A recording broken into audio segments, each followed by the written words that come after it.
আমরা ভাবলাম যে আজকে বুর্জ খলিফা ঘুরবো, অনেক এনজয় করব।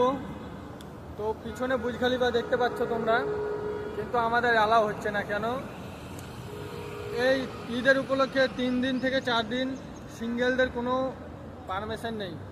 তুমি যদি গার্লফ্রেন্ড নিয়ে থাকো কিংবা তোমার কোনো যদি পার্টনার থাকে তবে আসো, বাকি এসো না। এখন আমরা এসেছি, অনেক পয়সা খরচা করে এসেছি, কিন্তু আমাদের কোনো লাভ হলো না। যে ভিতরে যাব কি একটু ঘুরবো, কোনো হচ্ছে না।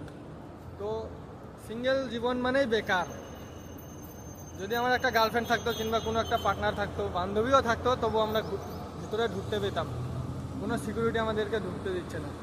বাইরেটাই দেখো, খুব সুন্দর জায়গা, ভালো লাগছে দেখতে জায়গাগুলো। অনেক দুঃখের বিষয়, এসেও দেখতে পেলাম না আমরা কাছে থেকে।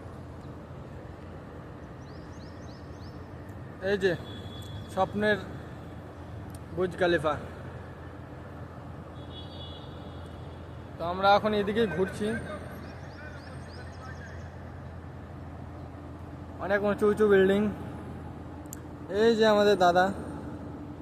কি দাদা, খুব ভালো লাগছে তো ঘুরতে? অনেক ভালো লাগছে, কিন্তু মনটা অনেক আপসেট হয়ে গেল দাদা। কি বলবো, কত আশা করে এসেছিলাম, কাছে গিয়েও যেতে পারলাম না। তো গার্লফ্রেন্ড নেই আপনার? এখানে গার্লফ্রেন্ড কোথায় পাবো দাদা এখানে?